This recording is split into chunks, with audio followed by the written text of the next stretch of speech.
Bom, boa noite a todos. É bom estar de volta, né? Aqui eu fiquei um tempo afastado da região por diversos tipos de tarefas e recentemente eu acenei para usar, comecei a me oferecer de novo, né? Para fazer palestra das mais diversas casas que a gente conhece. O ponto principal desses meus últimos 2 anos foi a busca, né?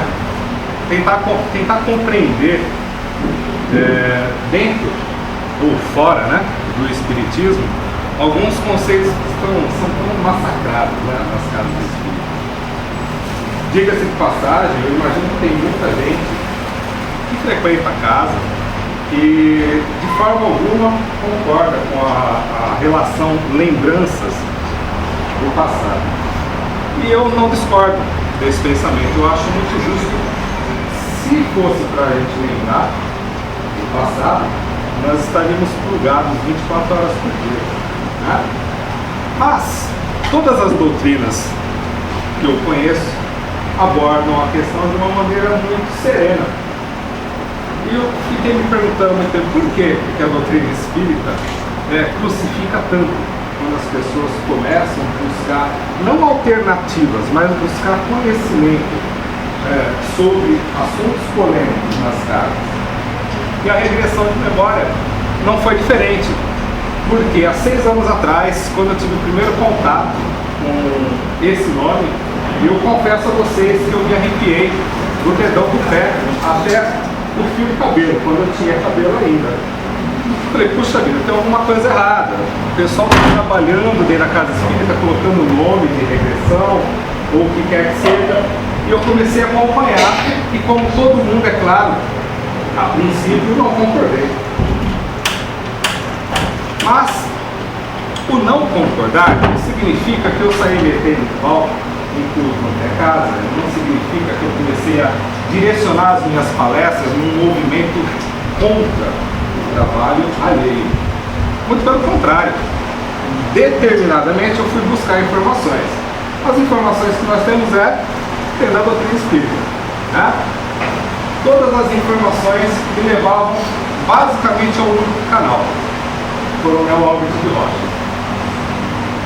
Todas as doutrinas, até os psicólogos, né, que saíram mais ou menos da área e começaram a adotar processos de pesquisa sobre existência de vidas passadas, nos direcionavam a Albert de Rocha. Eu falei, cara, mas tem alguma coisa estranha aqui, né? Se todo mundo fala da doutrina espírita, começa a buscar informações e as suas bases vêm da doutrina espírita, por que então que nós fugimos tão desesperadamente? Porque é uma fuga, né? É uma fuga incontrolável. Então hoje o meu objetivo não é dar uma aula, porque nós estamos até um pouco apertados com relação a isso. Se eu começar a estender muito, a gente não sai daqui hoje. O objetivo é apenas mostrar pontos dentro da doutrina espírita, que nós possamos refletir, mas refletir mesmo, e que a gente possa ter, de todas as formas, a mente o mais aberta possível para as novas informações. E só através do estudo, só através da releitura da doutrina espírita, nós vamos poder chegar às nossas próprias conclusões, porque ninguém coloca nada na nossa cabeça. Não faz. Né? Então hoje, antecipadamente, eu peço desculpa caso tenhamos aqui psicólogos, canalistas, eu não vim com o objetivo de agressão.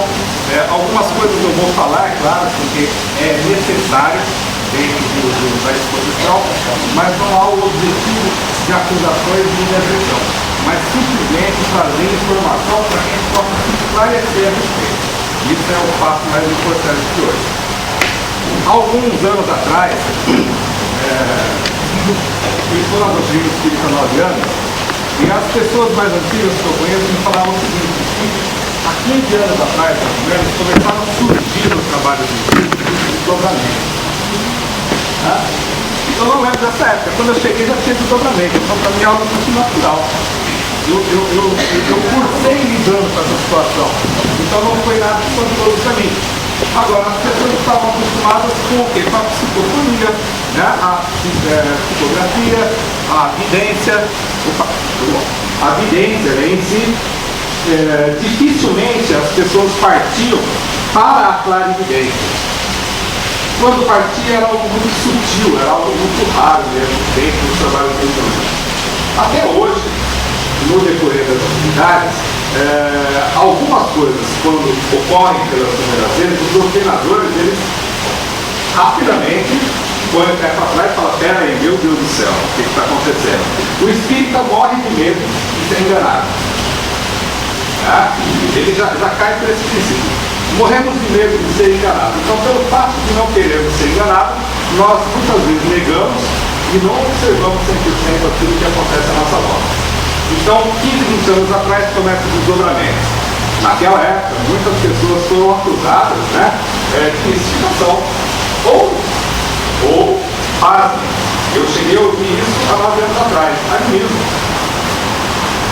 Como se a evolução anímica do ser humano ela fosse uma chaga, fosse uma doença. Tá? Hoje em dia, graças a Deus, já não se tem mais esse conceito.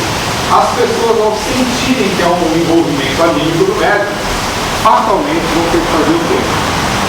Vão ter que tratá-lo, orientá-lo, mesmo que ele esteja aparentemente incorporado, vou usar esse termo, não tenho medo desse termo, aparentemente incorporado, o doutrinador, o grupo vai livrar, vai auxiliar essa pessoa para quê? Para que ele se liberte de algo dele mesmo.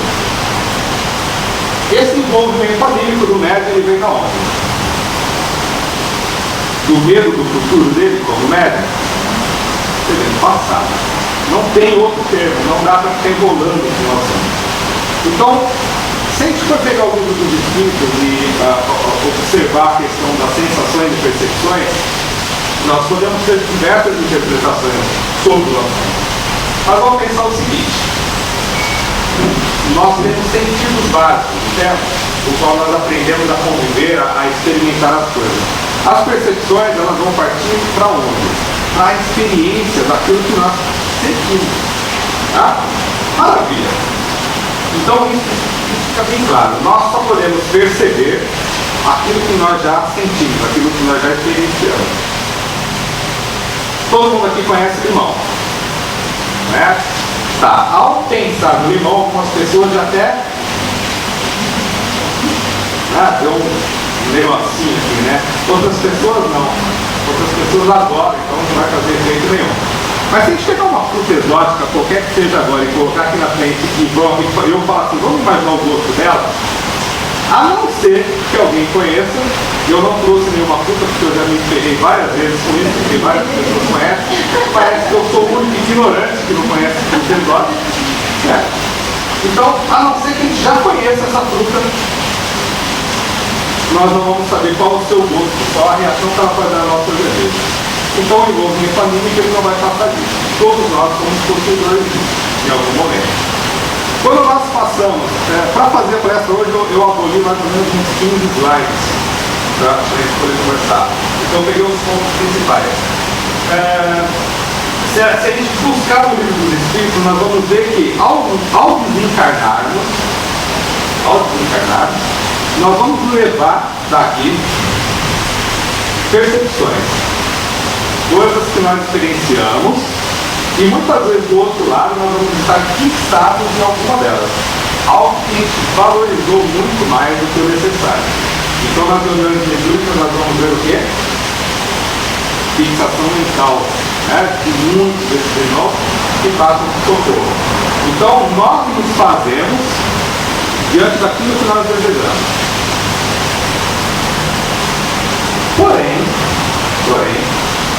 ao adentrar o livro dos Espíritos, nós vamos estar falando especificamente de encarnar. Quando nós desencarnamos, o que nós levamos? Né? Se fizermos o caminho ao contrário, né, ao reencarnar, nós trazemos conosco a bagagem e possuidor. Ou seja, nós trazemos nossos vícios, como nós trazemos também experiências como possuidores. ao reencarnar, entra-se na questão do esquecimento passado. Perfeito até aí, né? Tá. Existe alguma pessoa aqui que já passou no médico por alguma coisa e sofre com ela até hoje? Né? E todos os médicos falam que ela não tem nada? Não? Todo mundo sabia? Bom, muito bom. Pois é, eu tenho uma falta de ar crônica, tá? Eu tenho até uma mancha no pulmão, que é muito parecida com bastante de toque. Eu quase fiquei preso no normal do tosse por causa disso. Tá? Eu não tenho absolutamente nada. Clinicamente eu não tenho absolutamente nada. Meu pulmão ele passou em todos os testes possíveis. Tá? Eu sou totalmente apto. E ó, já não deu para me aposentar, não deu para explorar o verde. Tá vendo? Então eu sou absolutamente apto ao trabalho. Porém, se eu subir essa escada correndo, acabou o Marcel. Acabou. Da onde vem isso? Tá? Então, basicamente, todo o envolvimento anímico que nós temos durante a nossa vida, ele vem do passado. Por quê? Pelo processo de culpa, né? Pelo processo de medo de reviver determinadas situações, nós automaticamente buscamos esses sintomas. Isso quando nós já não nascemos com ele, que é no meu caso, e eles especificamente servem como gatilhos na nossa vida para que a gente lembre a todo momento que a gente não pode ultrapassar um limite. Então, todas as nossas doenças que não são detectadas pela medicina, elas têm um motivo. E se nós fizermos uma autoavaliação com muita franqueza, nós vamos identificar o que nos causa esses sofrimentos. Porque esses sofrimentos são morais. Correto até aqui? Tá. Sendo sofrimentos morais, como que a gente pode se libertar dele? Conhecendo. Se nós não conhecermos, nós vamos ver pessoas passando o resto de suas vidas em tratamento em casas espíritas, porque depois da medicina tradicional sobra as casas espíritas e as igrejas. Nós vamos ver pessoas passando em tratamento o resto das suas vidas e não vão saber o porquê, né, dos seus problemas. Sabem que tem que modificar alguma coisa no seu íntimo, a tal da reforma íntima, lembra disso? A gente fala muito de reforma íntima dentro da doutrina espírita. Porém, sem saber o que tem que reformar, fica difícil, não fica? Então, nós apelamos desesperadoramente para tentar melhorar tudo de uma vez. O que eu aprendi fora da doutrina espírita, o que eu aprendi é que nós não devemos ter pressa. Tá? A psicoterapia reencarnacionista ela nos traz o seguinte aspecto. Hoje, nessa atual existência, nós nascemos para melhorar algo. Não tudo. Nós não temos competência para melhorar tudo. Não possuímos competência. E quem se julga competente o suficiente para isso cai em desgraça.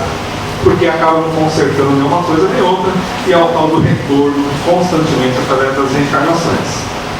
Então vamos falar de mim. Eu sou o meu melhor exemplo, tá? Eu sofri muito com falta de ar. Hoje em dia ela serve como um nível para mim, para um determinado problema. Eu sou uma pessoa nervosa, explosiva. Pode até não parecer, mas eu sou.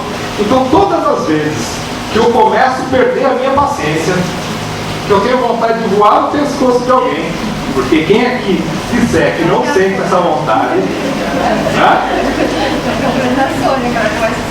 Não, ela é quase uma santa, né? Então, quer dizer, ao perceber que todo o motivo da minha falta de ar, ela vinha da minha agressividade, isso é caso de terapia, né?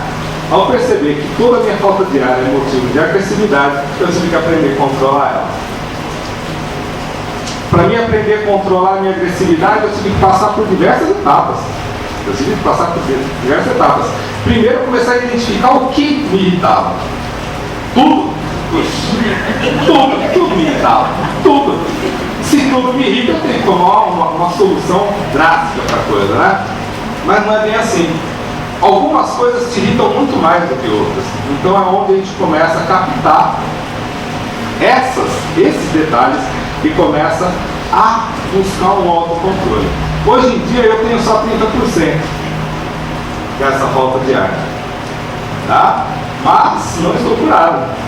Não estou curado. Por quê? Porque isso é algo que faz parte do meu íntimo. Isso é congênito, é inato, está na minha personalidade.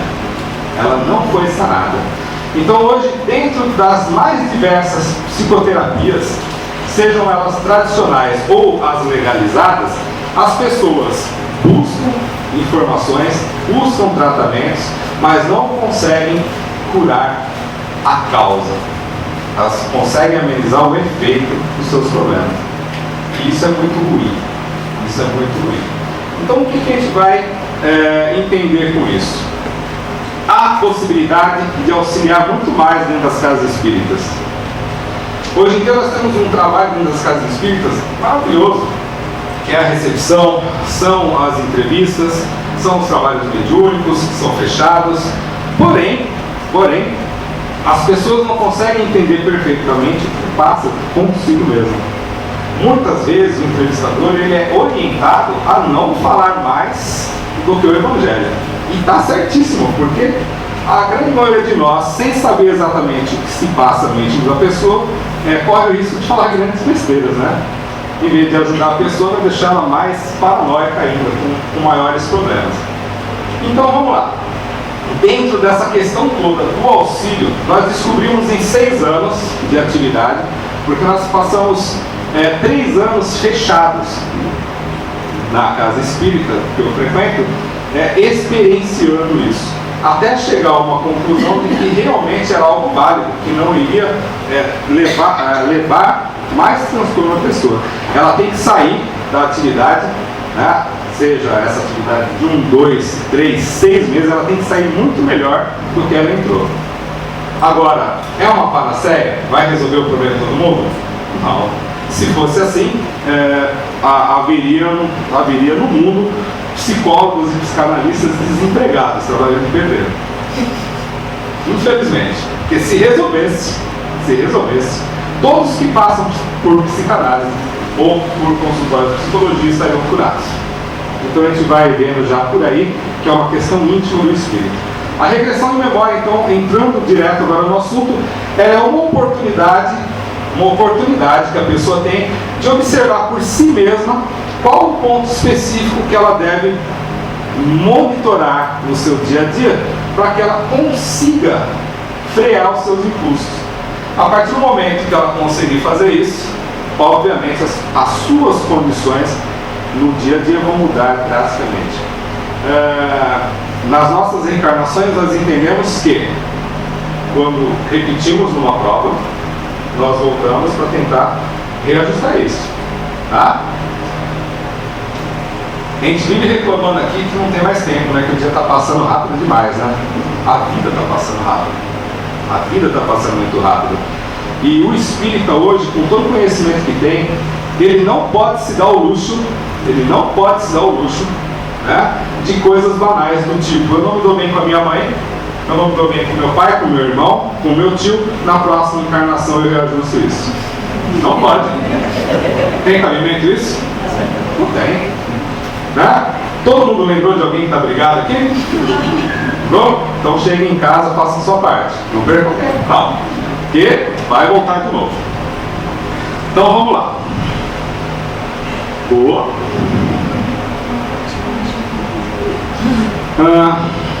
Eu acho que eu apertei o botão errado aqui. Setinha para baixo. Setinha para baixo. Maravilha. Kardec. Quem deseja tornar-se versátil na ciência tem que estudar metodicamente, começando pelo princípio e acompanhando o encadeamento e o desenvolvimento das ideias. Nós temos cursos, nós temos o ESD, nós temos os cursos da FESP, que são metódicos.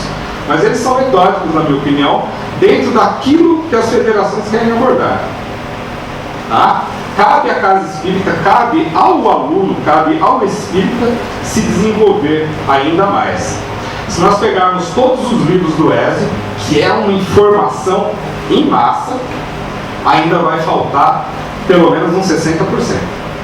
Então, todos os livros que nos direcionam ao curso, eles vão nos trazer a base, a diretriz do que buscar. cada uma dessas diretrizes vai nos levar a outras e a outras. Agora cabe a nós não nos acomodar e seguir adiante. A questão do estudo, nós temos dois cubos. Você já conhece essa historinha, não conhece? A questão do cubo? Tá. Uma pessoa daquele lado vai estar vendo o lado vermelho. E o que está vendo o azul vai discordar que aquele é vermelho. Tá? Quem estiver por cima vai estar vendo o amarelo e vai discordar do azul e do vermelho. E assim por diante. Tá? Acontece isso dentro da casa espírita, não é inegável, não tem como fugir disso. Tá? Porque cada um de nós vai se direcionar a uma determinada área. Não creiamos que como espíritas nós vamos ter que trabalhar todos no mesmo sentido, todos na mesma direção. O nosso cérebro não trabalha na mesma direção. Tá? Existem experiências que, ao desenvolver o mal de Parkinson nos ratos, significa que as suas explosões cerebrais elas deixam de ser loucas, né? Uma para cada lado. Elas praticamente que alinham, elas trabalham como o trânsito. O trânsito de São Paulo não dá para comparar, né? Não dá. Vamos pegar uma rodovia, uma via de alta velocidade. Todo mundo trabalha naquela mesma direção, ocasionando mal de Parkinson. Os médicos criaram processos elétricos do qual, ao ser acionado, desalinha tudo, o rato novamente volta a beber água por si mesmo, volta a comer. Então, assim é o nosso trabalho dentro da casa espírita. Se todos nós trabalhássemos para uma só direção, nós não estaríamos evoluindo, estaríamos? Não tem como. Porque nós estaríamos nos subordinando à vontade dos outros. Aqueles que tivessem mais liderança ou um poder magnético maior estariam nos subordinando. E mesmo nas questões que concordamos, algumas pessoas gostam mais dos trabalhos de caridade, outras gostam mais do trabalho mediúnico. E mesmo dentro das pessoas que trabalham com a caridade ou com o mediúnico, existem discordâncias, né? Cada um vai ver um trabalho mediúnico, por exemplo, de uma forma. Cada um tem uma tendência, cada um tem uma aptidão. E nós não temos também o direito de coibir isso. Então a regressão terapêutica espírita nós temos como base doutrinária a revista espírita, todas, né? Suplementos de estudos científicos, eu estou atrapalhando aí, né? Suplementos de estudos científicos, a gente começa por Alto de Rochas, Leon Denis, né? O livro Problema do Ser Destiniador, Ernesto Bozano, Herculano Pires. Tá? Herculano Pires, segundo Emmanuel, foi o método que melhor aferiu Kardec. Né? Então vamos lá, vamos conversar um pouquinho. Hermínio C. Miranda, o único livro do Hermínio C. Miranda publicado pela FEB foi o Diálogo com a Sombra. Por não concordarem com os estudos dele sobre regressão de memória, a La Chatre abraçou esses livros dele e fez um sucesso fora de série. Lamartine e Pauliano Júnior, vocês conhecem? Lamartine e Pauliano Júnior tem um livro magnífico chamado Viagens Psíquicas no Tempo.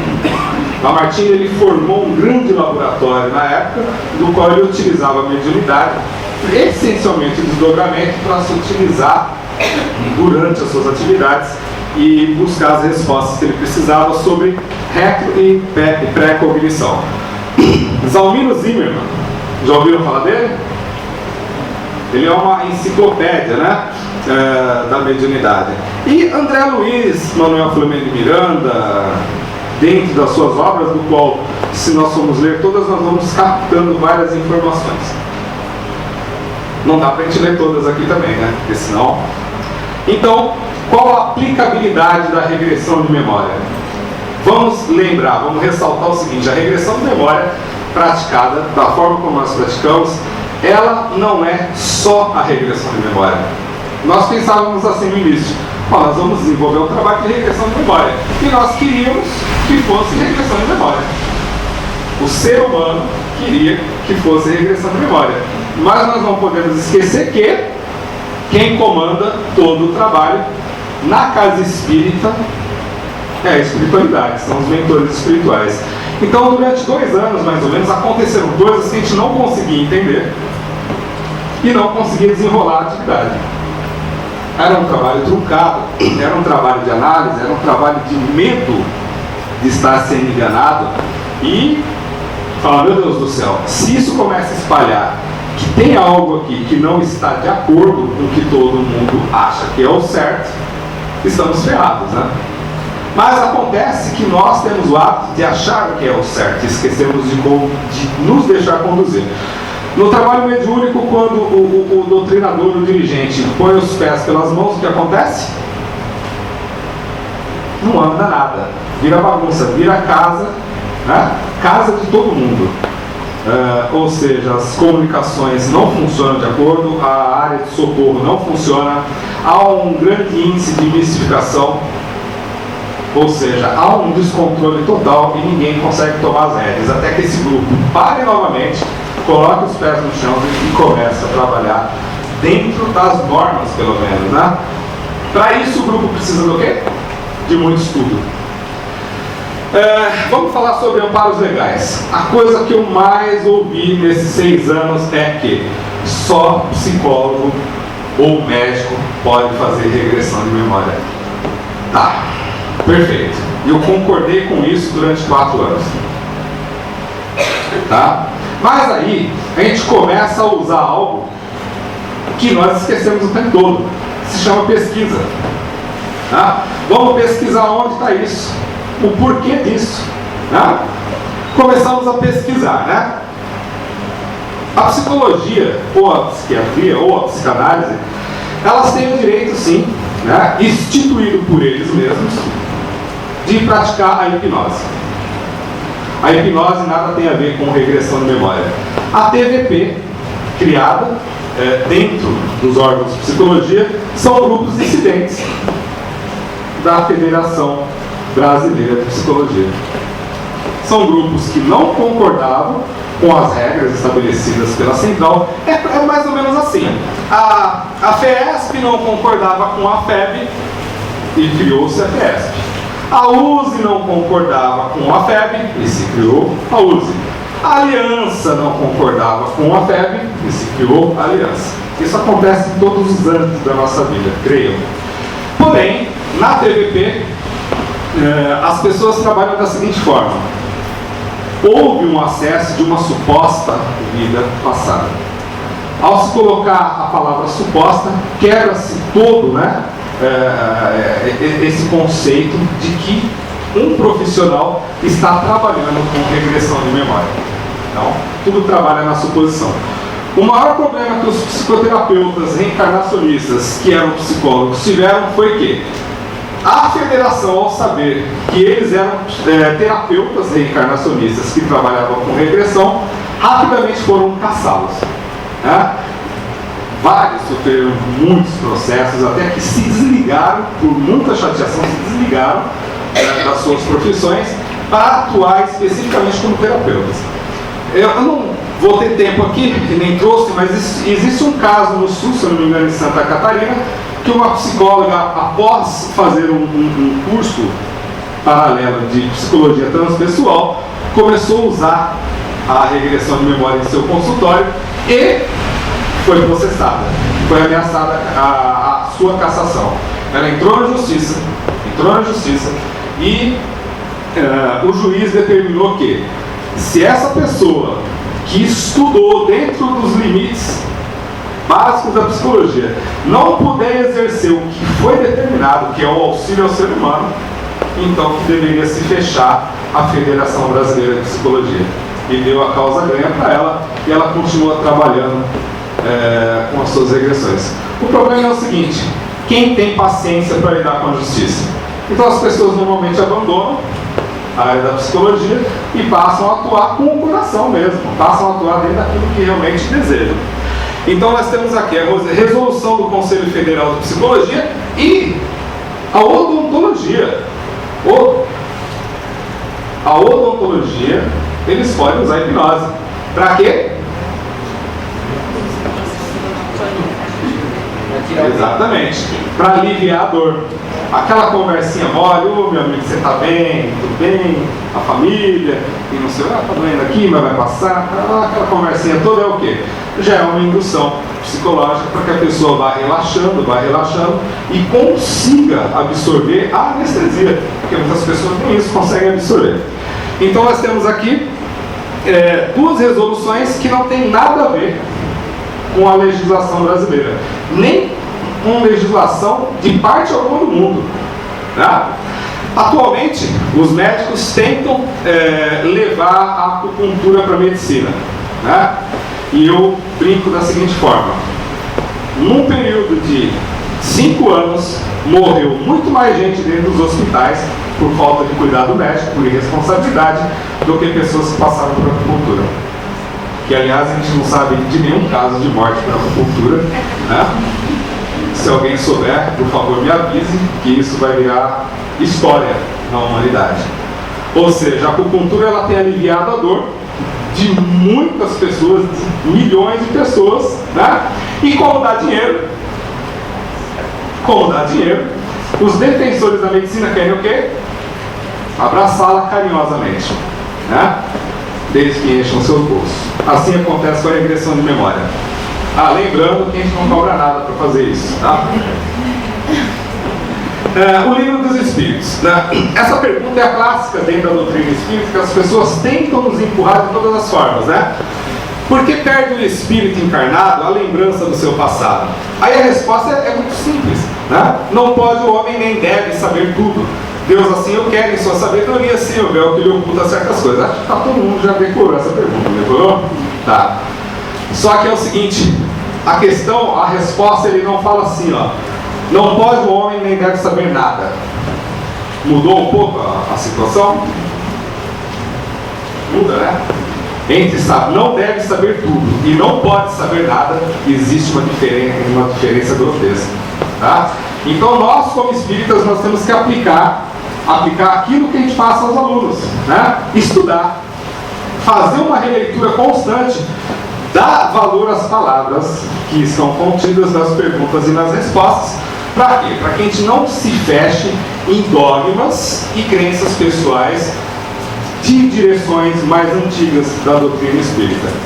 Anselmo, mas então, nós vamos sair fazendo regressão a toda hora? Não, né? Vocês não passam a toda hora? Há trabalho mediúnico a toda hora? A pessoa está meio mal ali, a gente vai, vamos fazer uma reuniãozinha mediúnica aqui, rapidinho a gente resolve isso. Assim que funciona? Não, né? Há responsabilidade por trás disso.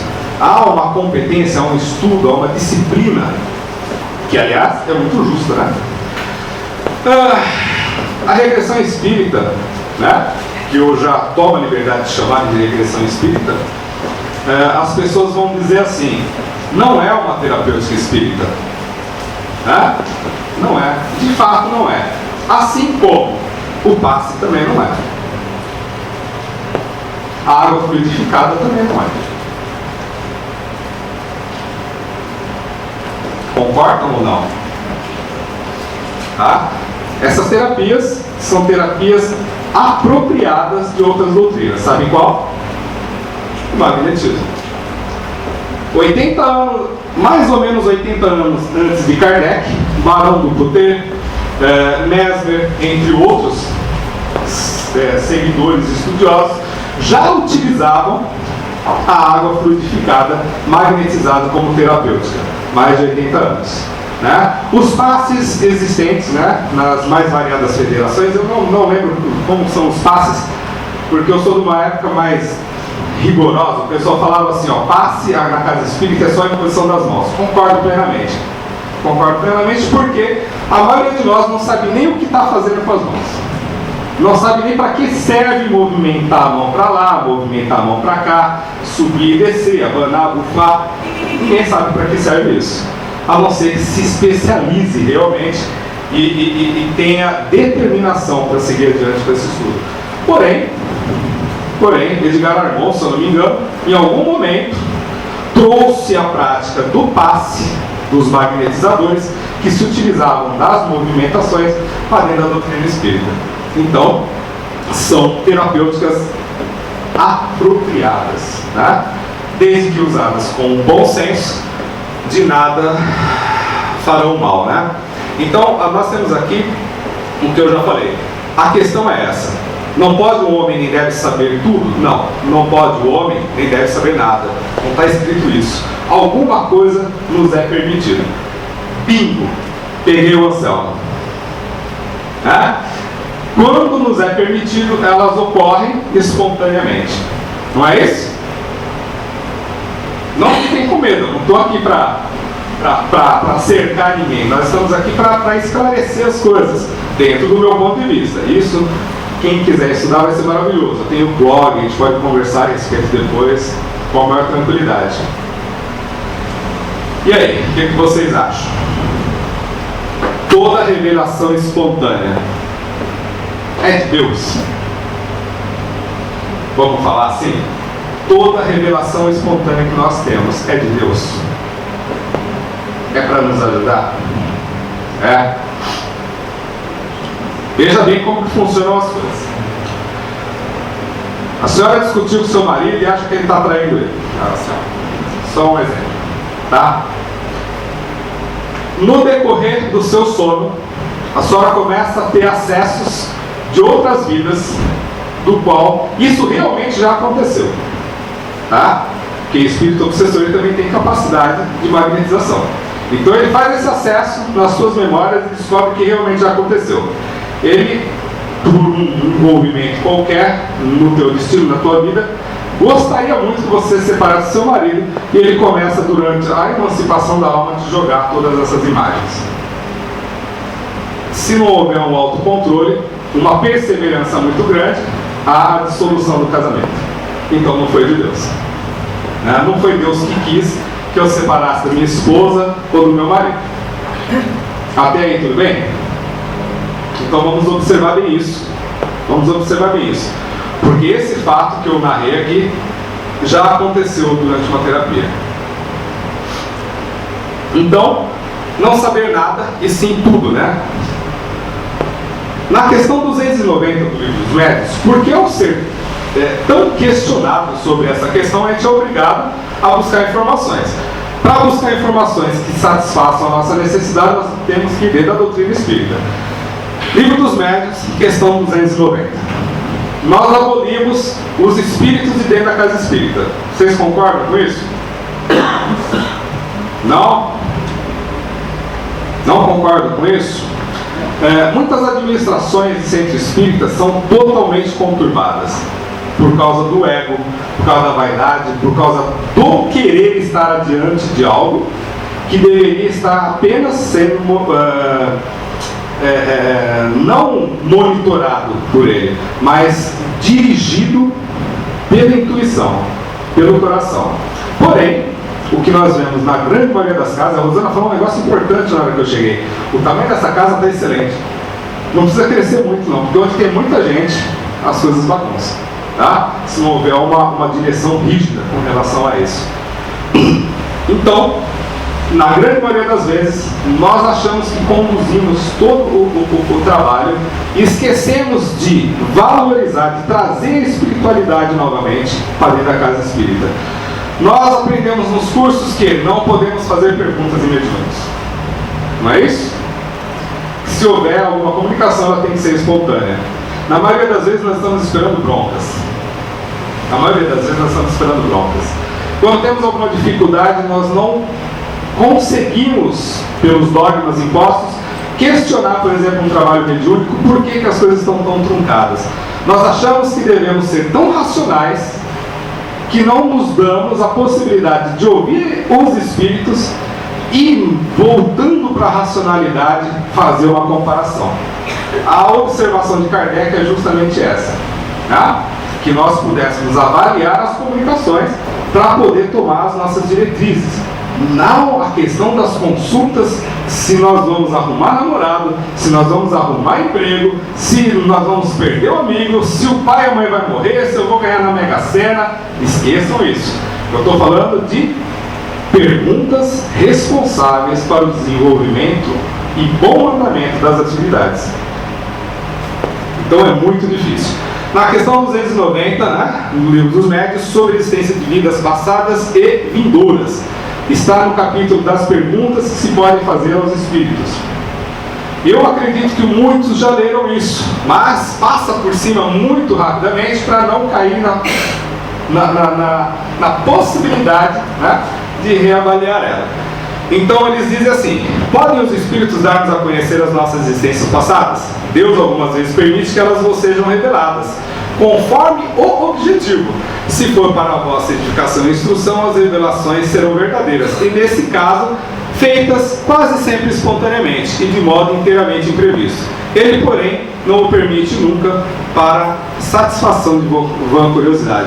Existe alguma palavra perturbadora nessa resposta? Não? Nesse caso, são feitas quase sempre espontaneamente. Mais uma vez, nós caímos num jogo de palavras, simplesmente. Ali não fala que elas são feitas sempre espontaneamente. Tá? Então, eu volto novamente a conferir que o estudo da doutrina espírita é muito importante para que a gente não caia em problemas graves de obsessão e fascinação, a princípio. Se nós estivermos pautados dentro da doutrina espírita, seguros nas observações, não ocorrerá esse risco, a não ser que a gente se envolva tão fortemente com isso e deseja, é claro, né? Porque quem quer ser enganado é mesmo, né?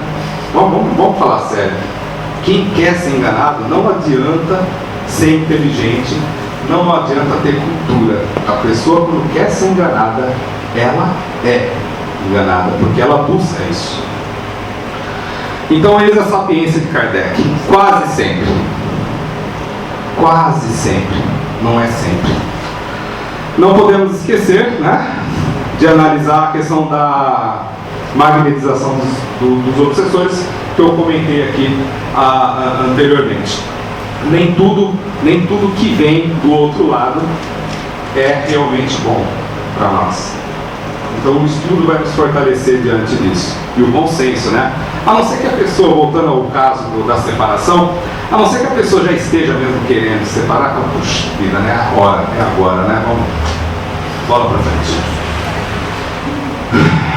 Então todo cuidado é pouco. Paulo de Tarso, né? Tudo eu posso, mas nem tudo convém. Na questão B, na resposta B dessa pergunta 290, porque não parou assim, Kardec perguntou mais ou menos umas 5 ou 6 vezes sobre a questão do passado. Ele pergunta novamente: assim como não podemos conhecer a nossa individualidade, não podemos saber se fomos reis, rainhas, princesas, bonitos, né? Porque todo mundo só quer saber coisa boa, né? Todo mundo só quer saber coisa boa, ninguém quer saber, né? Se foi ferrado no ano passado, se foi escravo, o que aconteceu? Só quer saber se deu bem, né? Então, como não podemos conhecer a nossa individualidade interior, segue-se que também nada podemos saber sobre o gênero de existência que tivemos, da posição social que ocupamos, das virtudes e dos defeitos que nos predominaram. A resposta é simples e objetiva: não. Isso pode ser revelado, porque dessas revelações podeis tirar proveito para vos melhorares.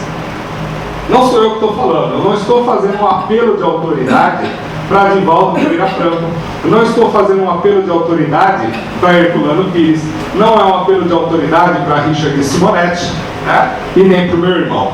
Isso está escrito no Livro dos Médiuns. É todo o Livro dos Médiuns isso? Não. Isso é só uma parcela. Então, quando nós estivermos estudando, que nós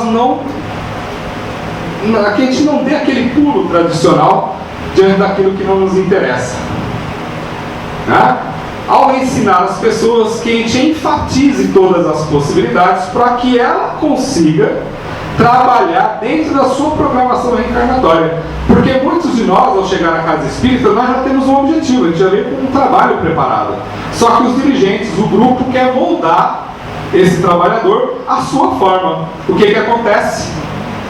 Puxa, mas fulano tinha uma mediunidade tão interessante, mas não quis estudar, né? Foi embora, né? Foi embora, é o que acontece dentro da casa. Nós não temos paciência de observar como são essas pessoas, quais as suas necessidades e como moldá-las dentro do estudo, não dentro dos nossos próprios conceitos. Então, muitas vezes, a espiritualidade leva 50 anos para trazer uma pessoa, aqui para o Chico Xavier, por exemplo, e nós colocamos ela para fora em menos de um mês. né? Dirigentes espíritas, lembre-se que estão assinando notas promissórias, tá? Quando chegar do outro lado, vai ter um bolo. Vai ter um bolo lá esperando. Olha, você pediu antes de reencarnar, antes daquela casa espírita, que precisava disso, disso, disso para trabalhar. Foi tudo mandado e você mandou embora. E aí, como é que a gente vai fazer? Então, dentro da questão de entender qual é o nosso gênero de vida, a nossa individualidade, a nossa personalidade, se for permitido, nós temos condições para isso. Aqui nós estamos falando de consulta a médiuns. E eu já não concordo com isso. Interessante, né? Não concordo com consulta a médiuns. Tá? Porque a interferência anímica, o preconceito, os dogmas do próprio médium vai fazer com que haja uma interferência tão grande que, ao invés de ajudar a pessoa a reconhecer seu gênero ou a sua personalidade, vai atrapalhá-la de tal forma que vai acontecer o que todo mundo teme, que ela entre em paranoia, fique mais debilitada do que muitas vezes chega a casa espírita. Então eu estou de pleno acordo com isso. A diferenciação dentro da regressão de memória é que, dentro da regressão de memória, nós trabalhamos com a parte anímica da pessoa, ou seja, com o desdobramento. Durante todo o processo a pessoa não dorme, ela fica absolutamente acordada, tá?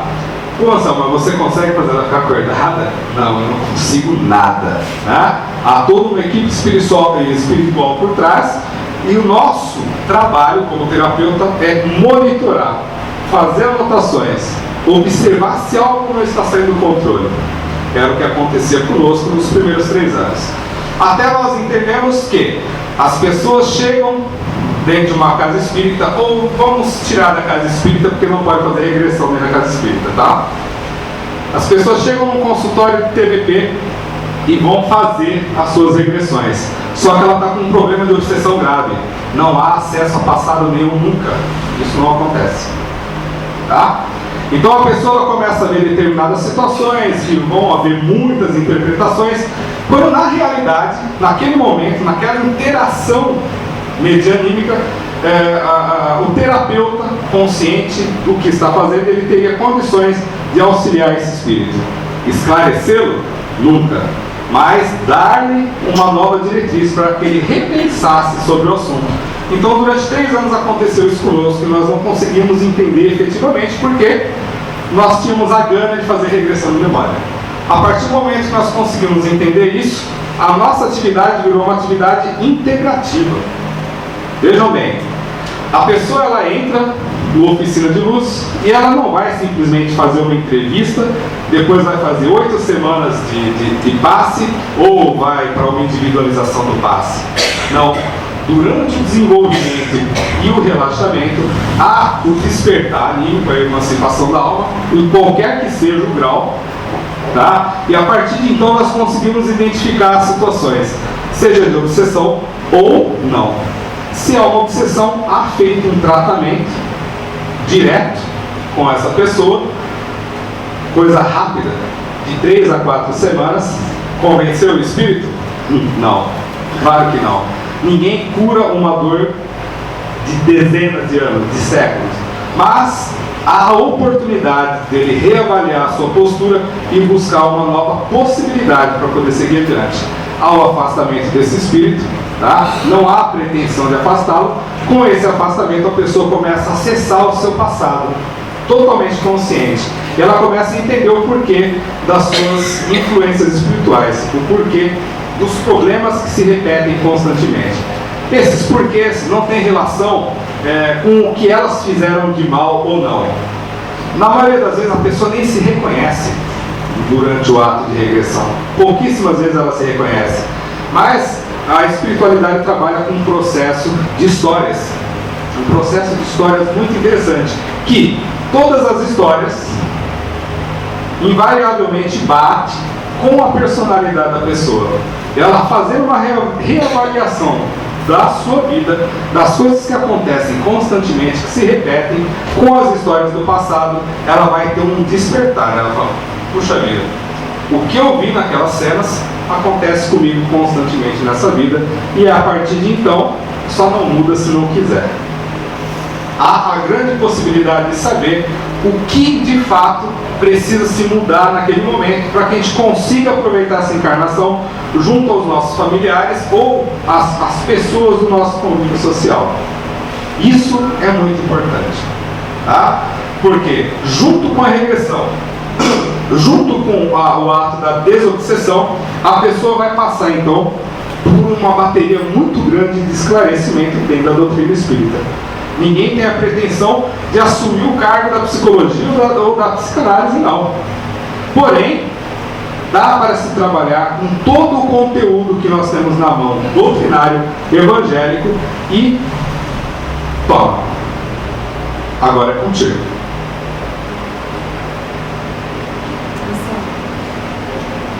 Então, segundo o que você está falando, então seria válido todo mundo fazer regressão?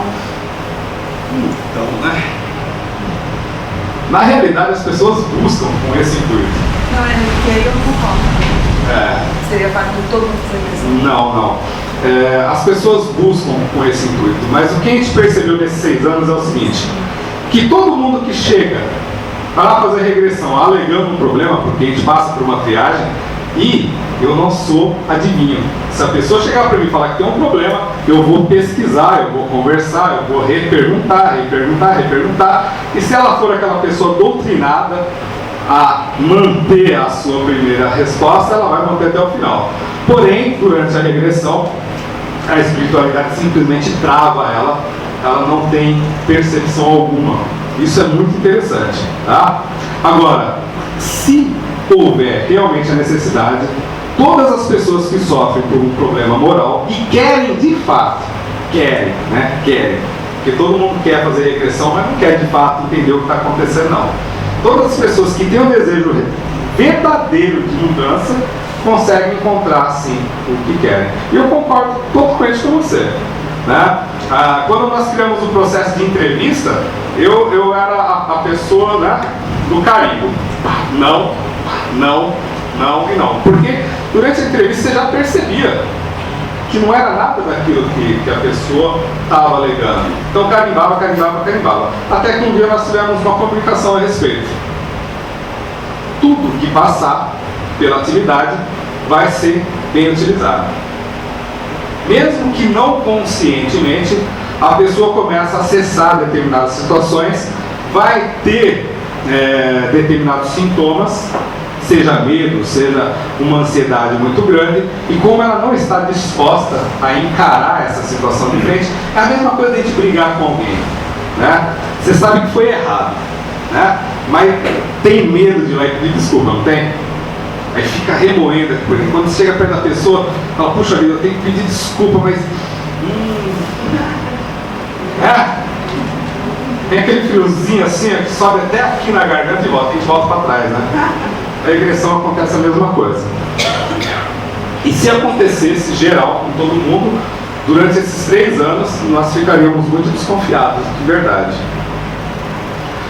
Na revista Espírita, né? Ela tem bastante informação sobre a questão do magnetismo. Kardec ele fala a relação das pessoas que estudaram o magnetismo, que ele não falaria sobre o magnetismo dentro da doutrina espírita, porque o magnetismo já era uma escola muito bem fundamentada, do qual ele mesmo participou mais de 35 anos e continuou com essa atividade. Depois vocês podem me ligar, fazer o que vocês quiserem, que o nosso tempo está bem, tá? Tudo aqui está dentro da revista espírita, né? Uma coisa muito importante que eu chamo a atenção de todo mundo. Kardec fala o seguinte: esperamos que os partidários do magnetismo e do espiritismo, mais bem inspirados, não deem ao mundo escândalo de discussões tão pouco edificantes. Atualmente nós esperamos a mesma coisa do meio espírita, tá? Quem conhece a apometria? Conhece? Eu imagino que muita gente nem concorda com a apometria, tá? Mas a apometria, ela saiu de dentro de uma reunião espírita porque ninguém valorizava ela. E o Lacerda falou, puxa, peraí, alguma coisa tem de bom aqui. E ele conseguiu auxiliar muitas pessoas dentro da psiquiatria. Ah, mas eu não concordo que ele fica estralando o dedo, fica contando ponto. E daí? A espiritualidade muitas vezes nem concorda com a nossa arrogância, com a nossa vaidade, mas nós estamos ali trabalhando, tá? Então, há 10 anos atrás, 15 anos atrás, a apometria era muito combatida. E hoje eu vejo muitas casas espíritas trabalhando com a apometria. A apometria o que é? É o desdobramento. Há 4 anos atrás eu falava assim, peraí, mas nem todos têm a capacidade de desdobrar dessa forma, como a gente entende o desdobramento. Só que nós não compreendemos que o desdobramento, ele tem uma variação muito grande. A emancipação da alma, ela vai da sutileza, né, até a pessoa perceber o espírito dela aqui do lado e ter todo um panorama espiritual. Nós não compreendemos de fato o que é a mediunidade. Nós sabemos o que está nos livros e nos esforçamos muito para entendê-la e explicar aos outros, tá? Mas todos os médiuns aqui, eu tenho certeza que não conhecem a fundo a própria mediunidade, tá? Porque se conhecessem a fundo a própria mediunidade, muitos trabalhos mediúnicos não ficariam truncados, né, com um dirigente desesperado muitas vezes sem saber o que está acontecendo. E essa é a nossa grande realidade. Muitas vezes nós queremos ser doutores do Espiritismo, tá, para os outros, mas não conseguimos compreender realmente nem o que se passa conosco mesmo. Porque eu, que praticamente não tenho mediunidade nenhuma, não sai da intuição, não consegui definir ainda, tá, onde inicia uma intuição, onde acaba. Não consegui. Isso é muito difícil. Então o magnetismo preparou o caminho do espiritismo. Isso está tudo dentro da revista Espírita. Eu tenho certeza que todo mundo aqui já leu, tá? Porque se não leu vai ficar com uma vontade danada agora. São 12 volumes. O livro dos Espíritos sobre a emancipação da alma, tá? Então ele fala aqui que não é necessário o sono completo para que haja a emancipação da alma. Um simples cochilo é o suficiente para que haja um atendimento espiritual. Aqui está na Gênese. É um livro bem desprezado dentro da doutrina espírita, e a Gênese, né? Todo mundo enfatiza muito o livro dos Espíritos, Evangelho, né, e livro dos Médiuns, mas ninguém recorre à Gênese, né, para esclarecimento dentro dos estudos. Poucas pessoas fazem isso. Então manifesta-se em diferentes graus dos espíritos encarnados pelo fenômeno da segunda vista, tanto no sonambulismo natural ou magnético. O magnético é o sonambulismo induzido. Então, dentro da doutrina espírita, nós temos todas as possibilidades possíveis, durante a atividade de regressão, de, pela indução verbal, porque nós não sabemos o que ocorre na espiritualidade com relação à magnetização, pela indução verbal, pelo relaxamento, levarmos a pessoa ao desdobramento. Levarmos não, acompanharmos a pessoa ao desdobramento. Então a regressão terapêutica, ela gira totalmente em torno da emancipação da alma, tá? Suplementos. Vou ultrapassar um pouquinho, tá? Me perdoa. Suplementos. José Maria Fernandes Colavida. Ele foi praticamente sucessor de Kardec. Após o desencarne de Kardec, o Colavida volta para a Espanha. Ele era magnetizador, traduz todas as obras, e dentro da Federação Espírita, né, da Espanha, ele é o pioneiro, ele começa a exercer atividades com regressão de memória muito bem sucedidas. O problema é que a gente não encontra absolutamente nada escrito por ele, tá? Ele parece muito com Sócrates. Tem nada escrito. Jesus, tem nada escrito, tem? Pois é. Coronel Óbito de Rochas, um livro específico, né? Vidas Sucessivas. Leiam. Ele tem mais de 18 pessoas que ele analisa, não a questão da regressão. Ele queria entender se há realmente vida, se há outras encarnações. E através dos passes magnéticos, ele percebe que ele pode levar a pessoa ao passado como ao futuro. Aqui. Essa é a carinha do livro Vidas Sucessivas. Leon Denis, Problema do Ser, do Destino e da Dor. Vocês já leram todos eles, né? Todo mundo está dando risada por quê? Estou sentindo aí que não, hein? Estou sentindo que não. No livro do Óbito de Rochas, ele fazia o seguinte: ele fazia as experiências, tinha as informações, ele catava o dinheirinho contado dele do bolso, viajava, ia nos cartórios e comprovava que realmente aquela história que a pessoa contou existiu no passado e que aquela pessoa registrada em cartório foi assim, assim, assim e morreu daquele jeito. E tinha a ver com ela, essa pessoa não tinha envolvimento nenhum naquele momento. Porém, algumas vezes ele viajava milhas e milhas e chegava lá do outro lado e estava tudo errado. Eu ficaria muito nervoso. Estou gastando meu dinheiro, estou gastando meu tempo, eu chego lá e é tudo uma falácia, tudo uma mentira. Então, de rochas, como ele diz, ele consulta os iluminados, e a resposta é o seguinte: por que algumas vezes as respostas não são verdadeiras? Por quê? A resposta é o seguinte: quando o sujeito não está suficientemente livre para ler em si mesmo a história do seu passado, podemos então proceder por quadros sucessivos que lhe reproduzem à vista as suas próprias existências. São, nesse caso, realmente visões, e é por isso que nem sempre podem ser exatas. Em certos casos, pois, os pacientes não revivem as suas vidas. Comunicamos-lhes do alto as informações que eles dão aos experimentados. E lhes sugerimos que sofram os efeitos das circunstâncias que descrevem. Muitas vezes a pessoa não vai por si mesmo até o passado, mas, pela ação magnética, os mentores espirituais conseguem jogar os quadros, as cenas. Eu tenho certeza que muitos já viram isso no mediúnico, e com as cenas e a indução magnética, fazer com que o espírito encarnado ou desencarnado sofra as sensações daquilo que ele está vendo, sem estar vivenciando. Isso quem trouxe para nós no seu livro foi o Leon Denis. O Ernesto Bozano, ele trata muito sobre a questão da bilocação, desdobramento e o animismo como condição natural de evolução do ser humano. Aqui nós temos ainda, em Kardec, eu esqueci de marcar aqui, mas deve estar na Gênese. Os fenômenos do sonambulismo natural se produzem espontaneamente e independem de qualquer causa exterior conhecida. Mas em certas pessoas dotadas de especial organização podem ser provocadas artificialmente pela ação do agente magnético.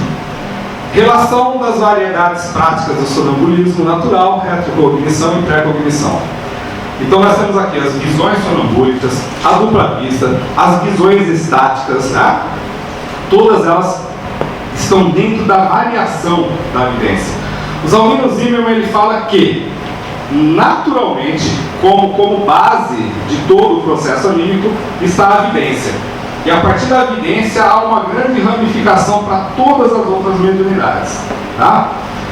É muito importante a gente estar lendo isso. Um vídeo que muito usam é o do Divaldo Pereira Franco, do qual ele fala que no Brasil nunca houve um órgão competente de estudo da parapsicologia. E esses dias eu brincando com uma pessoa, eu disse o seguinte: ou ele desconsidera totalmente Herculano Pires, ou realmente ele não gosta do cara. Porque Herculano Pires, como eu já disse, segundo Emmanuel, foi a pessoa que melhor averiguou Kardec no Brasil. Tá para aparecer outro ainda. E bagunçou aí agora, hein? Vamos passar. Naquele livro, Parapsicologia, vamos voltar?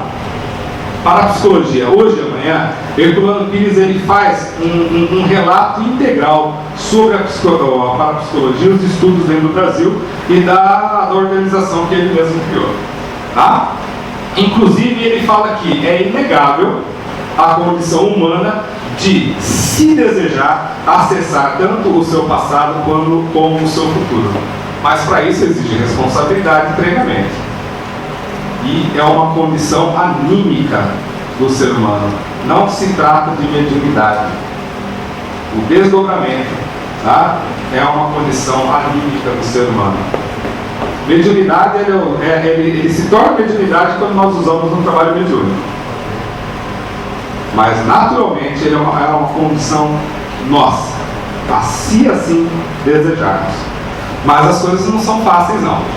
Então, em 1963, José Herculano Pires cria o primeiro curso de introdução à parapsicologia, junto com o Instituto Paulista de Parapsicologia.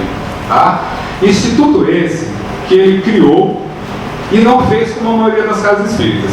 A maioria das casas espíritas, nós temos os fundadores. Infelizmente, esses fundadores batalham muito para conseguir organizar o grupo e acabam meio que se tornando os diretores, os presidentes durante muito tempo. Herculano Pires, para não prevaricar com a parapsicologia e muito menos com a doutrina espírita, ele convidou pessoas de todas as doutrinas, de todas as faces da ciência e montou esse grupo, esse Instituto Paulista. Ao ser convidado para ser diretor do grupo, ele declinou, colocando, na época, se não me engano, um padre, alguma coisa desse tipo.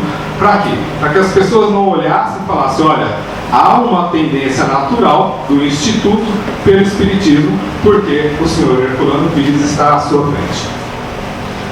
Então, ele fala o seguinte, que o Espiritismo, assim como o magnetismo só foi aceito na academia científica quando ele entrou, se eu não me engano, junto com a voz do Rini, pelas portas do fundo, né, segundo Herculano Pires, com o nome de hipnotismo. Alterou-se o nome e introduziu na academia científica como hipnotismo. A mesma coisa acontece com o Espiritismo. Né? O Espiritismo ele adentra a academia científica com o nome de parapsicologia. E quem estuda parapsicologia, quem for buscar um pouco mais o assunto, vai ver que nada do que ocorre nos estudos científicos, né, é desconhecido pela doutrina espírita há mais de 150 anos. Tá? Mudaram-se os nomes, mudaram-se tudo, mas continua a mesma coisa. Então, todo espírita tem o direito e o dever de participar das pesquisas atuais e futuras dos fenômenos paranormais, sem que sejam apontados como parciais, pois, na verdade, são pioneiros dessas pesquisas. No livro, Herculano Pires deixa claro, nós, como espíritas, temos a obrigação de nos evangelizar, sim, mas não é só nos evangelizar, não. Nós temos que dar uma atenção muito grande para a área dos fenômenos dentro da doutrina espírita, para que a gente consiga ser mais eficiente, mais produtivo no auxílio à espiritualidade. Sem essa condição, fatalmente nós não vamos conseguir.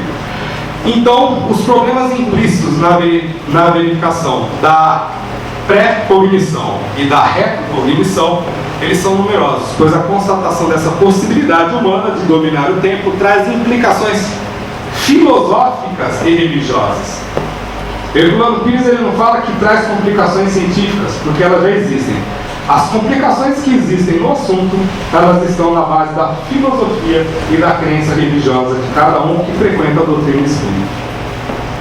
Se nós adotamos uma determinada filosofia e não estivermos em condições de olhar os outros lados do tubo, né, nós vamos criar dogmas dentro da doutrina espírita, apesar de constantemente afirmar que na doutrina espírita não existem dogmas, né, além da reencarnação. Tá? Então o nosso problema é de crença pessoal. Vou, para finalizar, deixar claro uma coisa. Eu sou espírita há 9 anos. A cada vez que eu fujo da doutrina espírita, não porque eu abandonei, mas para buscar informações, eu me torno mais espírita, eu me torno mais convicto. Dentro do possível, nós estamos trabalhando sempre com a base doutrinária. Não há como fugir disso. Tá? Mas nós temos que abrir os olhos para as coisas que acontecem à nossa volta. Outra coisa, há 9 anos eu estudo a doutrina espírita. Há 1 ano e meio eu estudo filosofia.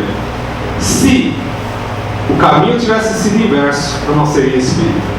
Porque para mim hoje, o que sobra dentro da doutrina espírita é a área mediúnica. Porque os conceitos morais que todos nós enfatizamos dentro da doutrina espírita, nós conhecemos há mais de 6.000 anos. Né? E se não nos movimentamos, é por absoluta falta de vergonha na cara mesmo. Tá?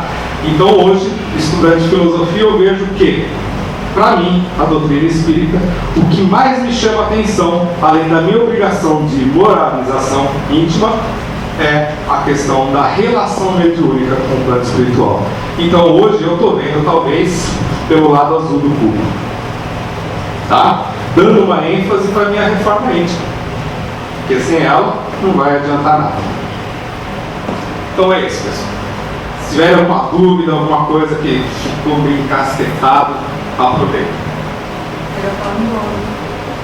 Ah, sim. Oi? Tá bem extenso.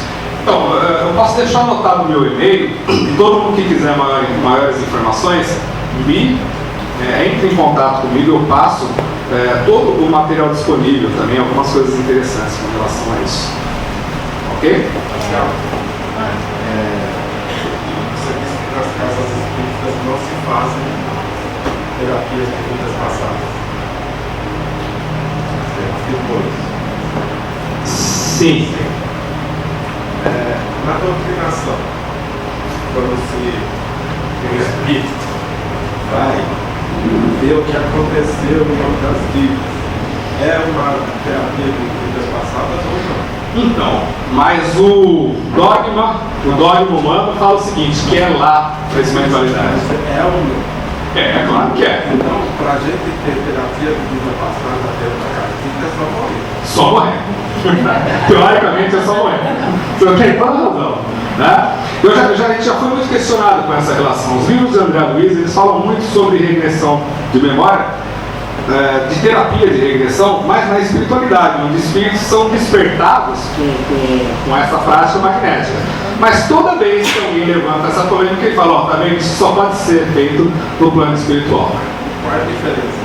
Nenhuma. O que diferencia, na minha opinião, isso é uma opinião minha, é a responsabilidade de quem estiver movimentando isso. Vamos dar um exemplo? Quantos dirigentes mediúnicos, ao descobrir que pode mostrar a tal da telinha que eles supostamente imaginam que esteja lá, né, usam e abusam dessa prática e na maioria das vezes quebram a cara? Abusa, na maioria abusa. Por quê? Há um prazer muito grande, íntimo, de fazer com que o outro sofra. Fazer com que o outro sofra pela visualização do que ele foi. Uma das coisas que acontecem constantemente na regressão é exatamente isso. Nós ficamos observando. E às vezes as pessoas não querem dar aquele passo adiante.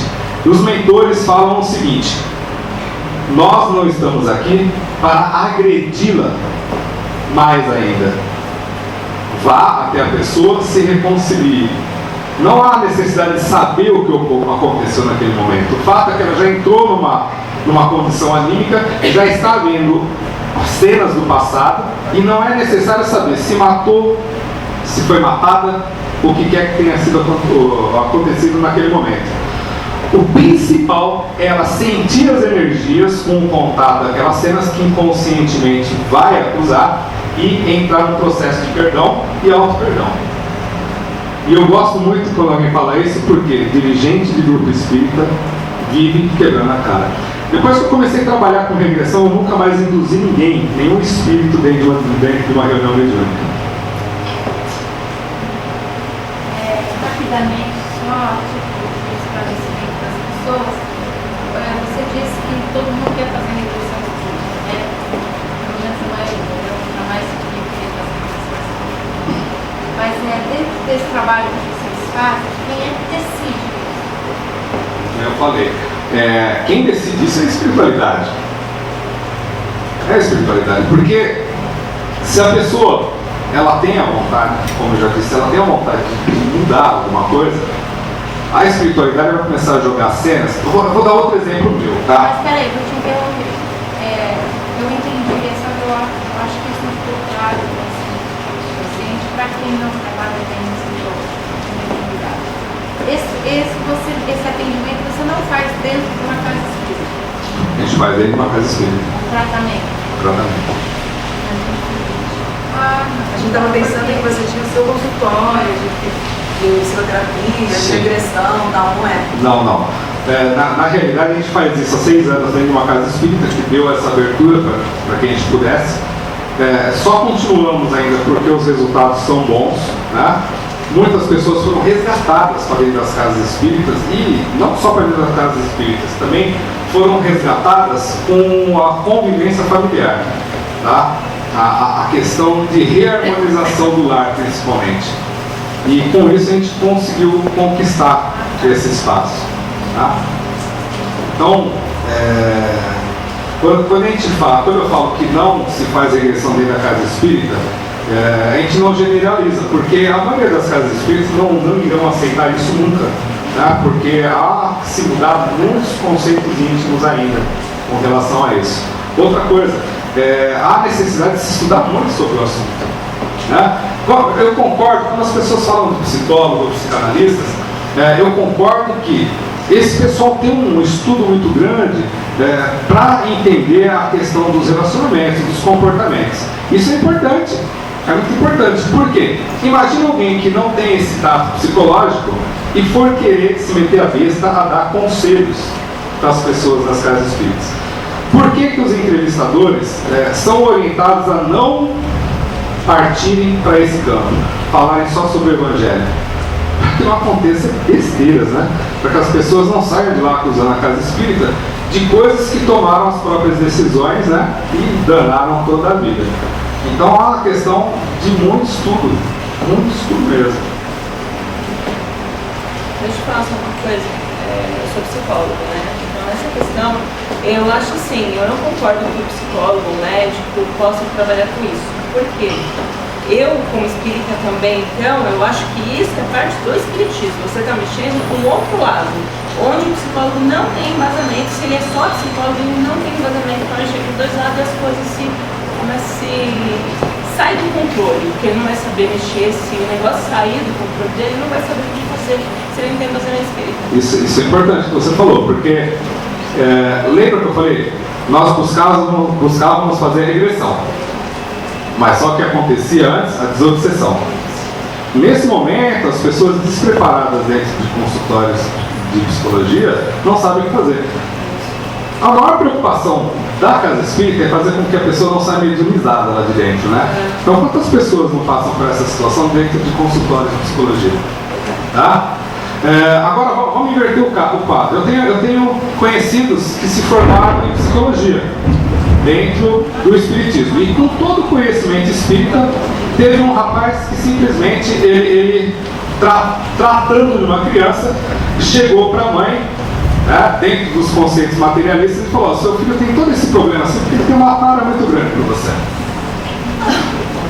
Bom, mas isso já é questão do pessoal dele, né? Tá, mas e aí? É que falta de tato. Falta de tato. Então, o mesmo tato que o psicólogo muitas vezes não tem com as questões espirituais, com a questão da doutrinação, da manifestação mediúnica, alguns espíritas, ao se tornarem psicólogos, esquecem toda essa questão e começam a se utilizar apenas de técnicas, muitas vezes, fazendo uma lambança muito grande, em vez de ajudar as pessoas. Mas então, eu acho certo fazer dentro da casa espírita, porque aí você está resguardado com os mentores, todo mundo espiritual junto. Plenamente. Bem integrado. Totalmente de acordo. Uma peça. Não, eu não sou psicólogo, eu estou fazendo filosofia e caminhando para a filosofia clínica. Tá? A psicoterapia reencarnacionista, que aí entra várias discussões, eu fiz praticamente um ano e meio de curso, e eu brincava muito com o pessoal que eles são espiritualistas, e eles falam o seguinte, que a regressão a gente poderia fazer em qualquer lugar. Tá no banco de praça lá conversando com amigo, e de repente você sentiu que ele está envolvido, faça a regressão. Aí eu ficava quieto, né? Porque eu estou numa área que não é minha, estou num local que não é meu, estou lá para entender o que é a psicoterapia e não podia falar nada. Mas, como? Sem esse preparo, sem esse monitoramento, sem a segurança espiritual que existe numa casa espírita, como que a pessoa pode se meter a besta de sentar no banco de praça e fazer isso? Difícil. Uma outra coisa muito importante é que nós temos o hábito que nós não podemos tratar parentes em casa. Não é isso? Até passe, muitas vezes o espírito tem medo de aplicar em casa nas pessoas, com medo de que elas mediunizem e com medo de não saber o que fazer, o que para mim é um grande absurdo, né? Porque você faz 5 anos de curso, mesmo que você não seja doutrinador, você sabe muito bem argumentar nas questões do Evangelho. Se a pessoa se envolver mediunicamente, o curso não deveria servir para isso? Vamos fazer uma prece, vamos conversar dentro dos conceitos do Evangelho com essa pessoa e até que amenize. Eu acredito que muita gente já passou por situação parecida. Pois bem, eu já fiz regressão para minha filha em casa e passei por um grande problema íntimo do que eu poderia e do que eu não poderia fazer. Tá? Então eu levei 1 ano estudando a situação, em prece o tempo todo, fazendo um monitoramento mediúnico na minha casa. Olha, isso é paranoia, tá? Fazendo monitoramento mediúnico na minha casa e observando a condição de segurança para mim poder fazer isso. Numa terapia de 3 semanas, eu levei quase um ano para ter certeza absoluta do que eu poderia fazer. A resposta do mentor espiritual da minha filha foi o seguinte: nós temos autorização para fazer isso durante 3 ou 4 semanas no máximo. A partir de então, nunca mais faça isso. E ponto. Está bem entendido? Não faço mais. Mas eu já sei até onde a espiritualidade pode chegar quando deseja. Então o ambiente seguro é a casa espírita, não tem como. Eu sei que se a gente ficar, né, ressurgir várias outras perguntas, né? Mas o que a gente pode fazer, se não tiver disponibilidade, daqui uns 2, 3 meses a gente marca uma outra palestra, é uma viagem, né? A Sônia estava me falando, eles saíram de casa 4 horas da tarde, eles entraram Tinha que ser dormir. ali na esquina, né? Tinha que ser um seminário. Mas, Selma, a gente queria muito te agradecer pela disponibilidade de vir até aqui, estar com a gente. Obrigado. Muito feliz de estar com você de novo na nossa casa. Né? E depois eu passo para vocês, nós vamos deixar um e-mail, né? E ele tem um blog, aí vocês têm condição de fazer perguntas por e-mail, visitar o blog dele. Ok? Vamos fazer as nossas interações rapidinho.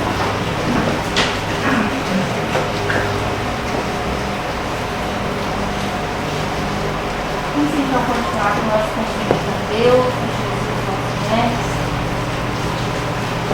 agradecendo ao plano espiritual por mais essa oportunidade e agradecendo da melhor forma que cada um de nós sabe e pode agradecer, que é através da nossa doação, doando cada um tem de melhor de si, para que esse amor, essa paz, essa harmonia reflita-se por todo o universo, chegando a cada irmãozinho nosso, cada um de nós, a estar necessitado na vida de hoje, chegando até os nossos irmãozinhos que se encontram na condição de moradores de rua, nessa noite de fome, cada um deles possa se sentir abrigado e aquecido através das nossas preces para conseguirem transformar em amor. Direcionamos os nossos pensamentos a todos os nossos irmãos que se encontram nos hospitais, nas creches, nos vazios, nas penitenciárias. Direcionemos os nossos pensamentos à nossa casa espírita e todos os outros casos de oração. Direcionemos aos nossos lares, a todos os nossos irmãos encarnados e desencarnados que estão na nossa casa pela primeira vez, possam receber aqui o carinho e o conforto que deve estar.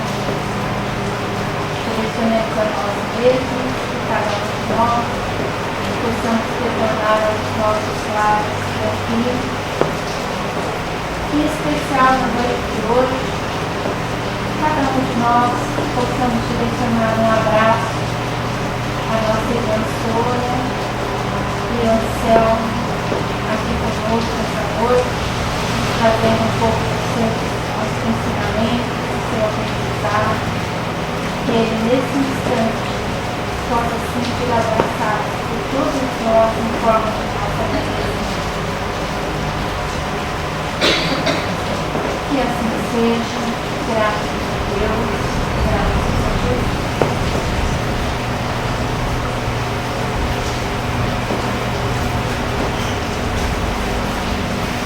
Bom, seguindo embora o serviço da sua. Quem quiser receber as emergências fáceis pode acompanhar o Eduardo. Quem não tiver cartãozinho, não pelo seu interesse, né? A senhora aguarda, tá? Sem problema.